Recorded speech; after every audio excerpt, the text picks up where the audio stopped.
Mm, God bless you, brothers. There's something I'm about to say. I may call it a secret because it is something that is revealed.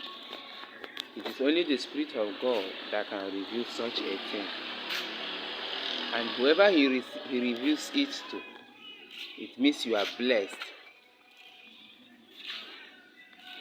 If you have ever walked with God before,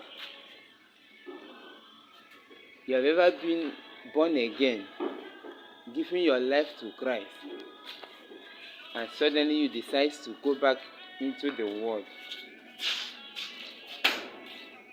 and you start crying for God for a restoration. If God is going to hear your prayer, one of the criteria through which He will use to hear your prayer for a restoration is that your love for Him must be greater than the love of materialism, must be greater than the love of the world, must be greater than the love you may have for anything, even if it's woman. If you like, let it be woman, it must be, the love you will have for God must be greater.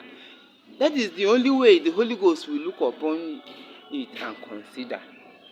That is the only way to go. But outside of it, such a man will journey in darkness. Such a man will be in Egypt. That's why so many people have been. There are so many people, so many Christians. You know, in the journey of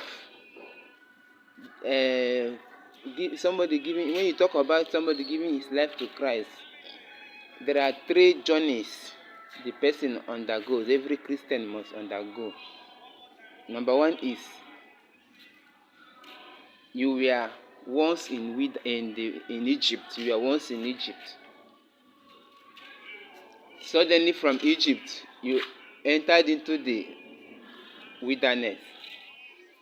Then from the wilderness, you go into the promised land. So most times, Christians comes out of Egypt, enters into the wilderness. From the wilderness, they go into the promised land. Meanwhile, in the promised land, they are expected to journey in the promised land for a land, but suddenly they backslide and goes back into the wilderness. Some goes back from the wilderness into Egypt. But so many, when they go into the wilderness, they remain at the wilderness. At that point, they have refused to go back to Egypt. They remain in wilderness. At that point,